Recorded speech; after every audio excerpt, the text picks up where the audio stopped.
Shalom, friends. Happy Passover. My name is Chaim Mailspin. Chaim means life. You know, when you raise that Passover cup of redemption and you say cheers, or you say to life, l'chaim. You know, my name means life, and everything we do here is to life, to eternal life. Passover, it's all about that covenant of eternal life, isn't it? The cup of redemption. And I'm just so glad to spend this time together and go deeper into the meaning of Passover, the great Exodus, Aliyah, the Tabernacle of David. So a little bit about myself. I am a Sergeant Major with the Combat Engineer Corps Elite Unit for Special Missions called Yahalom. If you hear any noises like some explosions and stuff, don't worry about it. It happens. We're just going to keep going. And I live in the Galilee with my wife and 3 children. I run 2 charities, 2 ministries. One is Faithful Galileans, and that's where you have the stay, pray, learn, and serve operation for people to come and stay, to pray, to learn, and to serve, and to bless Israel. The Vertical Galilee House of Prayer is their advocacy for Israel. And then, of course, the humanitarian aid with Aliyah Return Center, humanitarian aid, food, clothing, shelter, Hebrew school, job training, whatever. I believe that Passover is actually, one of the deeper meanings is actually about worship and preparing a place for God. Yes, I do. How does that work? Well, let's go a little deeper into Passover right now. Why did God, when Moses said the famous words, you think of that movie, The 10 Commandments, Charlton Heston, the actor, and he's saying to, what's the one who played Pharaoh? And he's saying, let my people go so they can worship me. That's the message from God that God gave Moses, and he had a speech impediment, and he didn't want to do it, and he was raised in Egypt as the Prince of Egypt, another great movie, and then all these plagues happened in order to let my people go so they can worship me. Why couldn't they just worship in Egypt where they were? Okay, they were slaves, and it wasn't fun. They were slaves for over 400 years. Why did it take so long for God to bring the judgment on the Egyptians? It really was about showing that there's only one true God, the God of Israel. The rest are going to collapse, and because God wants to purify the land of Canaan, which then became the land of Israel, and it's all to prepare the way. So I'm just going to jump right into the 10 plagues. Each plague was a judgment on these Egyptian gods, which could have been, spirits of fallen angels. And so plague 1, they were worshiping the Nile. In Exodus 7, verse 14, the water turns to blood, and Happy, the god of the Nile, is defeated. And God says, look, I'm the one who brings life, and I'm the one who's the one to go to for life, not to a river. Plague 2, Exodus 8, verse 1, you have frogs, and there's a false god, Hecate, goddess of fertility, and this frog head, and they're worshiping it. No, God is the one who gives life. And we need to go to God, and you see that these false gods are being toppled. Exodus 8:16, lice or gnats, and so God is saying, Geb, this false god Geb, the god of the earth. No, God created the earth and everything in it. It all belongs to God, and he even gave different nations their allotted territory based on Israel, actually, based on what he did in Israel, what he allotted for the stewards of the Garden of Eden, which I believe is in Israel. Okay, well, what about flies? Exodus 8, verse 20. God attacked Kepri, god of creation, this fly god that they were worshiping, and swarms of flies go throughout Egypt. And no, you got to understand, when you look at the 6th plague, the death of the livestock, they were worshiping this cow, Hathor, which I believe was the golden calf. Hathor is goddess of love and whatever. God's like, no, these livestock are going to die in Exodus 9, verse 1, to showcase that he's the true God of Israel. You see that, how he's doing that? He's knocking down these dominoes in order to let my people go so they can worship me, so they can prepare a place in the land of Israel. It's one of the reasons why the Vertical Galilee House of Prayer exists. All right, and what about you have boils in Exodus chapter 9, verse 8, and Imhotep, the god of medicine, and you have healing and medicine, and they all were worshiping this god. Well, guess what? Let my people go, and the boils would go too. And the priests couldn't even stand before Moses. They couldn't even stand because it was embarrassing for them, right? And only God is the true God that gives true healing. Plague 7, Exodus 9, you've got hail and fire. Nut was the name of, you got to be nuts to believe in this stuff. But they had the god of the sky, and Set, the storm god, and God knocks these both down in Exodus 9, verse 13 and through 35. And you see that God is the God who, the heavens and the earth are his. Plague 8, locusts. You following with me? This is all for a reason, because there's gods that are throughout, there's dominions that are throughout this world that God, I believe, wants to take down now. So crops are destroyed and locusts are destroying the crops and everything. And then there's darkness, plague 9 in Exodus 10. Ra, they were worshiping Ra, the sun god, in Egypt. And the sun is blotted out. I mean, it's recorded in the actual Egyptian, you go and see that in the Egyptian annals and in hieroglyphs, and the sun is blotted out. And the giver of light, the giver of life and light is God. The light of the world is God. And last, 10th plague, plague of the firstborn. And Pharaoh, they were worshiping Pharaoh like he's a god, and he's like the sun god, and Isis and Osiris, and this whole pagan thing that was going on. And God says, I challenge your legacy, I challenge your deity, I challenge you. And Isis isn't the protector. No, let my people go so they can worship me. So he had to showcase this. You can't just say you believe something. God had to prove it. And worship is warfare. I want them to go and worship me. And in this Tabernacle of David, I want to get into it, because when God brought Joshua, he says, and they go and the Red Sea parts, and they go through the desert for 40 years. And eventually the Jordan River parts on Passover as well. And they come in and they make Aliyah into Israel. And you have enemies, and the sun's standing still again. But there's these enemies, but God says, look, I'm going to sustain you with manna. I'm going to give you water from a rock. I'm going to give you the pillar of cloud, the pillar of fire. The enemy's not going to be able to stand against you. And you see in 2 Chronicles, Jehoshaphat just sends the worshipers ahead. With Joshua, they just, shouted to the Lord, and the trumpet sounded, and the walls of Jericho fell. Same thing with Gideon. They just blew the shofars and smashed the jars, and the enemy was defeated. You see a pattern here where the priests, the worshipers, are going ahead. The worshipers are going ahead. David knew this. David knew about the Tabernacle of David. David knew about this. And in 1 Chronicles 15 and 16, he appoints Levites to minister continually with worship. We see around the world, even today, all kinds of places where people are worshiping, and music is being attacked. Because anything that connects with Amos chapter 9, verse 11, a tabernacle of David will be restored. Acts 15, verse 16, joy in the house of prayer. Anything that's touching on that, with no veil, no partition, no outer court. It's just an area that is open for God. This beats those false gods. This takes away their territory.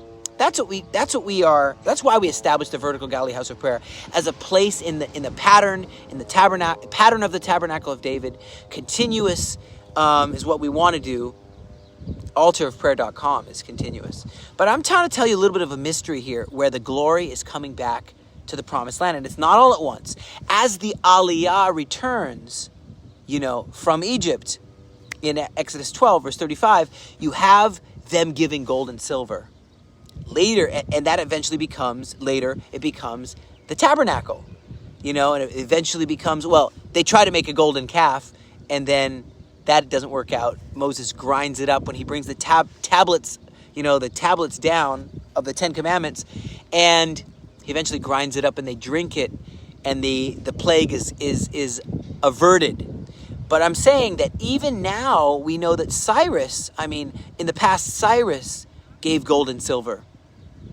And so what do you see is that you see that there's a pattern here, and that becomes the temple.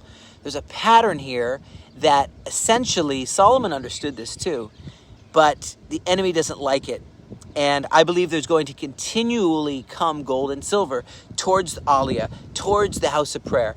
We've seen that with Faithful Galileans. We've seen that with the work of the Aliyah Return Center, the charities that I'm the chairman of and the co-founder of the Aliyah Return Center. And I see that this is a prophetic sign of the times we live in. $2 million worth of gold and silver were given. And I'd love to show you more of that. But I believe that this is a moment in history like none other, as the Jewish people are feeling anti-Semitism around the world, and they're coming home, and they're going to establish the Tabernacle of David. Even the temple's going to come back. I mean, the red heifer. You've seen the plans for the third temple. But I want to just get into what are the oppositions. I was just now at some tunnels, tunnels of Hamas. There's hostages being held right now in these tunnels. And when we say, let my people go, I can only think of, let these hostages go too. Let them go so they can worship me. Jeremiah 16, verse 14 through 16, it talks about a time where anti-Semitism is really going to rise, where there's going to be hunters. First there's fishers, then there's hunters. But we see that it's going to lead to a time where they're not going to say, as the Lord lives that brought us out of Egypt, Passover, but it's going to be out of the land of the north, as the Lord lives that brought us out of the land of the north, and out of all the nations where we've been scattered. And God is going to judge the false gods. He's going to judge the fallen angels. He's going to judge the enemies, and worship is going to rise like warfare. Tabernacle of David is going to arise, my friends. It's phenomenal to think that we're living in a time where the Tabernacle of David is going to come back in the land of Israel. Not just in other places, but other places too, but in Israel. And the 77th year of Israel is happening right now. So I got to give you a little bit of a lay of the land. I want to give you a lay of the land this Passover. There are enemies, false gods, and people who align themselves with false narratives that go against God's plan, like in Iran. And there's a choke point happening right now at the Al-Burkamal crossing where Iraq and Syria meet. You have Kurdish people that were there as a kind of a democratic forces, the SDF, backed by the United States. And you have a withdrawal of U.S. support there, a withdrawal of Kurdish people, which could then topple this into al-Shara's hands, into Julani, al-Julani, this ISIS guy. And you got this whole Iranian influence could come in there as well, rush into the vacuum. And I'm looking at all these different things happening in Syria. We're looking at how Damascus is shaking right now. We had to bomb in Damascus. We had to bomb over there in order to say, guys, don't allow Iran to take over there. No, Dara region, the Burkamal region through Dara, is a strategic nightmare that Israel would have to face if they can start to bring terror to our border there. We've been trying to keep it at bay like crazy, okay? And on Passover, I think of the miracles of Passover. I think of how God not only toppled the false gods that I talked about, but he's really wanting to make a shift now where Jewish people are going to return, and the enemies of Israel are going to know there's only one God, only one true God, the God of Israel. And I think that Julani better know this when they're starting to threaten us, that Iran better know this. No nuclear weapons going to work, my friends. No, we are going to be strong. And Israel's not a perfect place. Israel's not heaven on earth right now, but we still have the covenants over us that are just like the sun in the sky, it says in the Bible, and the moon and the stars. As long as those are there, we will always be a nation before the Lord, it says in Jeremiah. Let me tell you what, Iran, with their proxies, the Houthis, they've messed up. They've messed up. Those are false gods. They're worshiping false gods. And if they're aligning with fallen angel, if they're aligning themselves with fallen angel death oath against Israel, it's not going to end well for them. And I know that there used to be a time where we had peace with Iran, and we never had any problem with the Houthis in our whole existence, right? But right now, it's all coming out. The mask is off. We're seeing violent jihadism for what it is. And just before this, with Trump in his first term, we had an Abraham Accords that was working, and a clearer minds, a cooler heads prevail, and we're looking now at saying, what is happening? They want it all the enemy wants it all to collapse. And so what's going to happen as thousands of Palestinians are leaving? Some of them are saying we recognize that Hamas, Islamic Jihad, Jabhat al-Nusra, all of these different terror groups are terror. Some are saying we hate the Hamas. We want out of here. Take us to Indonesia. Take us to Sudan. We want out of here, and Trump's plan can work to rebuild. And I want you to match ancient Passover with what's going on right now. I want you to look at the whole thing, this octopus doctrine, these tentacles, these arms that are gripping the world. When I think of that, I really have to go back to the beginning, there's a cosmic war at work here. There in book of Genesis talks about the sons of God. Genesis chapter 6, verse 1. The sons of God that are messing with people, okay? There's sons of God, and you read about this in the first book of Enoch. I don't think the other 3 books of Enoch are anything are as reliable, but the original book of Enoch, it talks about this group of Nephilim, of watchers, and they landed in the days of Jared, and they landed on Mount Hermon in the Galilee, not far from my house. And I've just been now to the Wheel of the Giants. It's like the Stonehenge of the Middle East, these concentric circles and a shrine in the middle. And I saw, man, it really is true. And I was just up there near where the UN base is, where they actually landed. And I'm like, man, they really still are at work. This corruption, God had to dispatch Michael, Raphael, Gabriel, Uriel. He has to dispatch his guys to fight them, but he needs the intercessors. And I think of people like Jethro.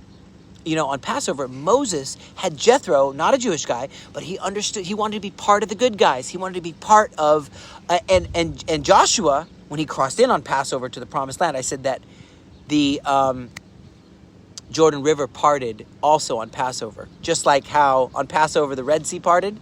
Well, the same thing after the 40 years, it parted, making way, a standing ovation for the children of Israel to cross through. And friends, I'm telling you that there are one of the sages of Israel, one of the respected sages that I respect, he said, we wrestle not, in Ephesians chapter 6, we wrestle not against flesh and blood, but against principalities.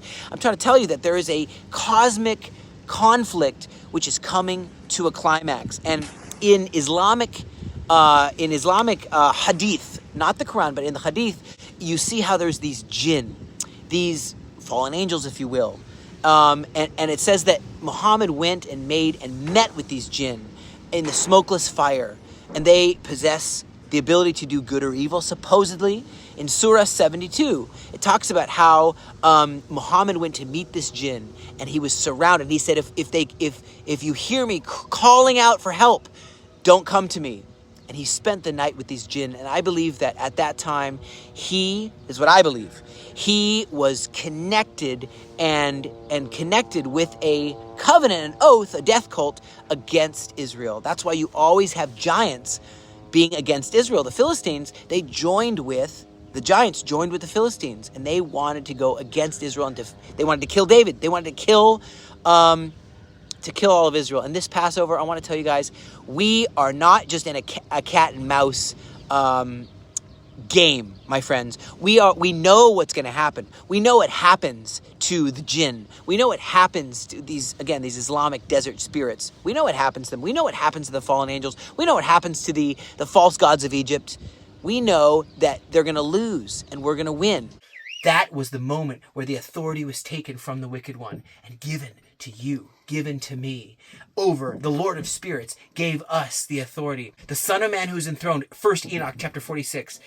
The Son of Man who is enthroned beside the Ancients of Days to judge both the righteous and the fallen angels. It says just like that in Revelation 9. The 5th angel sounded his trumpet, and he was given the key to the abyss. We know where they end up. Do you know where you end up? Do you know the authority you've been given? The keys you've been given to bind on earth and in heaven? Let's enter into our authority, and those gates of hell, they're not going to come after us. We're coming after them. It's time, because we're at the end of the age. It's time to arise, and as the Bible says, Aliyah, ascend in as kings, as priests, as victorious ones. In 1948, something happened that messed with, you might call it, the fallen angel's plan to make sure that no seed of hope would ever be born, no Messiah would ever be born, no fulfillment of these Aliyah prophecies. Aliyah means the return of the Jewish people to Israel, right?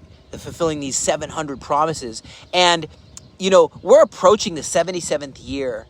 We're seeing all this story come together in such a miraculous way with the discovery of the Dead Sea Scrolls right there in 1947. But you have more and more caves being discovered, and you see the War Scroll the war of the sons of light against the sons of darkness. These Essenes were protecting the book of Isaiah, where it says, can a nation be born in a day? Yes. And this Passover, I want us to celebrate that God has been sustaining Israel through thousands and thousands and thousands of years. He's not done. Abraham was 4,000 years ago. And this Passover, we're about to celebrate 77 years, my friends. We're about to celebrate that that the Passover of the Bible is not over. Isaiah 11, verse 11. I want you to remember 11:11. Again, God is going to bring the Jewish people home. Ezekiel chapter 36 and 37. The dry bones are coming to life, my friends. This Passover, I want you to remember that no Iran alliance with Turkey, alliance with North Korea, alliance with all their proxies, Islamic Jihad, Houthis, Hezbollah, Hamas. It's not going to work, my friends. Those fallen angels and all their proxies better know. And I've studied a little bit more about this. When people discovered that there was 12 temples to the fallen angels on top of Mount Hermon and brought it to England, people started to understand that they can ally themselves with they can make covenant with the fallen angel side of this battle, of this war. We're choosing, we're looking, being in these tunnels, it's like you're looking into the abyss. And my friends, I say, why do people ally themselves with sinister, the losing side of Gog and Magog, the losing side of Armageddon? My friends, don't be on the losing side. This Passover, I want us to remember that there's a cup of redemption. When we have this dinner, and I wish you could join the entire dinner, but you wouldn't be able to, take too long. But I want you to remember that as we look at the symbolism of the lamb bone, the symbolism of the three matzahs, unleavened bread is called matzah, and you have the middle one being broken. It's tradition. It's symbolism. The middle one is called the afikomen, the hidden one. It's hidden, but it's revealed. What do you think all this means when you have that God says many times, I will take you out from under the house of bondage. We drink a cup to that and honor that. I will take you out of under the hand of your oppressors. I will take you to be my people. I will be your God. I will bring you into the land of Israel. These I wills, I will redeem you. And that cup, which is one before the last, because the last one is called the cup of praise. But we have this redemption, and that's where people get communion from, is this, I will redeem you. And we know that when Yeshua raised that cup on Passover in Jerusalem, my friends, it was not just a symbolic thing. I mean, this is real redemption, breaking all curses. And as we're looking to 77, my friends, coming up soon, I'm telling you something. These prophecies are true. Isaiah 11, verse 11 and 12. Ezekiel 36, verse 24. Look these up. It's true. And you look at the waves of Aliyah, the waves of Passover. 1882, you have pogroms in Russia, and people come rushing to the promised land, like 35,000. What about in a second wave, in 1904, 40,000 or so arrive before World War I, okay? What about in third wave of Aliyah? You have like David Ben-Gurion coming in 1919. There's the League of Nations. There's the San Remo. This is all prophesied in the Bible, okay? That God would bring us home, okay? And you have these pioneers coming here. Then you have a third wave under the British mandate. They said, we're going to do a Balfour Declaration. And you have the League of Nations vote. Eventually you have the United Nations formed, and they vote. And you even have Russia, even Stalin vote yes. Even the world powers voted yes to the land of Israel to come back, just like the Balfour Declaration said. And in 1917, you have all this happen. You have these pioneers coming.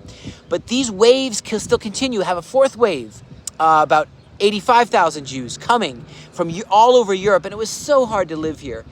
These Passover stories, it's not over, my friends. It still continues. It will still continue even today.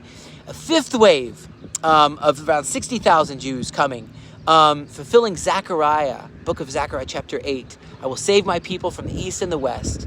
I will be their God in truth and righteousness. Well, we're seeing this happen, my friends, as Hitler You remember Hitler in 1933. You have a huge wave fleeing persecution in 1933 to 1936, about 174,000 Jews. Then you have another giant wave in the late 30s after World War II. Jews were looking for their friends, looking for their family members, looking for their wife, looking for their kids. And you have in 1947, and you have 450,000 Jewish people make Aliyah. And there's a fifth wave. Fifth wave happens later, a mass wave in 1948 as Israel's established. And now we're about to celebrate the 77th year. And it's a statehood and everybody's coming to celebrate. But there is now, and many other little operations out of Ethiopia, Operation Red Carpet, Operation Magic Carpet, bringing the Yemenite Jews, out of Iraq, Operation Ezra and Nehemiah, out of Ethiopia, Operation Moses, Operation Solomon. You have all kinds of amazing waves of Aliyah, friends.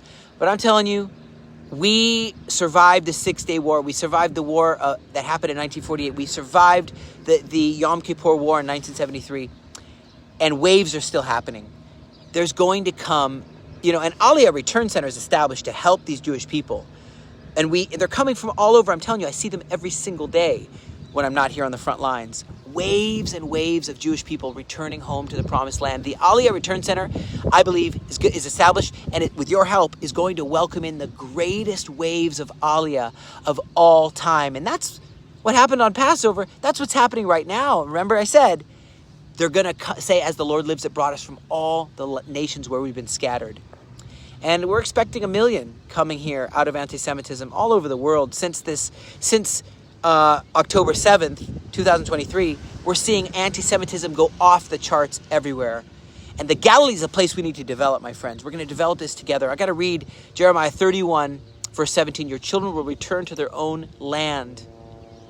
That's going to happen, my friends, as we see the miracles. Micah chapter 7, it says, the same miracles I showed you coming out of Egypt, I will yet show you my wonders. Friends, I'm in the Yahalom unit. I'm seeing anti-Semitism off the charts in Gaza. I'm seeing in Lebanon anti-Semitism off the charts with Hezbollah. But guess what? Even in Western countries, we're seeing it. And friends, I don't want to wait till it's too late. I want to see the book of Ezekiel 22, verse 30 happen, where we're building up the walls, where we're standing together. Friends, there will be the Tabernacle of David fully restored. And the Prince of Persia is not going to stop us. The fallen angels not going to stop us, friends. It's going to be worship. Won't you come and join with us? This Passover, won't you take it seriously? Won't you look deeper than just the tradition? There's great traditions, but let me read Jeremiah 31, verse 35. If the sun, the moon, and the stars vanish, then he'll cast off the offspring of Israel. But it's an unbreakable. That's not going to happen, my friends. As long as the sun's in the sky, as long as the moon's in the sky, we will be a nation before him. Friends, I've seen a lot in my time in the army and going on 600 days. And we're preparing the way, but I want you to join with me, my friends. I want to prepare the way together. I want the Tabernacle of David to come together, and I want to do it together. Friends, maybe we've come out of Egypt, but has Egypt come out of you? Let's reflect on this. Let's not just let this moment pass. Are we walking in full freedom and destiny? Are we afraid? Are we connected with the source of life, or are we letting influence of darkness? Will we have the light of Goshen? In the battle of the sons of light versus the sons of darkness, are we seeing the victory, my friends, in our own lives? Before we try to save the world, do we have that in our own? Are we ready to go deeper, my friends? The 4 cups, are we living in that cup of redemption? Do we understand God's heart for Israel today, not only in the past? We wash our hands as a symbol, right? Netilat Yadayim. Do we recognize that God has brought us through the water of the Red Sea, brought us through the Jordan River, and Ezekiel 36, he's going to be not only sprinkling clean water, hey, the ashes of the red heifer, these symbols, these things, it's going to be an outpouring, my friends. There's suffering, and we see the salt water. We taste the salt water, the bitter herbs and all that stuff. It's symbolic. Do we know that we have a hard journey ahead of us? Are we ready to go the distance? Do we believe we will see the miracles that I talked about? Time is running out, my friends. Remember unleavened bread? There was no time. The kids are asking, what is this all about? What does it matter today? Why are we even remembering this? Friends, we're remembering that this redemption is coming not only to Israel, but a global move, my friends. And you're part of it, and I'm part of it. We read this story, but are we ready to be part of the story of Aliyah? I want you to check out AliyahReturnCenter.com. ALIYAH, AliyahReturnCenter.com. Friends, is there room for Passover, for understanding that communion started at a Passover dinner? My friends, I don't want you to ever look at a Last Supper dinner without understanding Passover and understanding Passover today.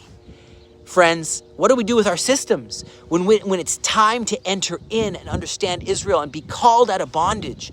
What are we going to do with all our systems? How are we going to live when things really go off the charts?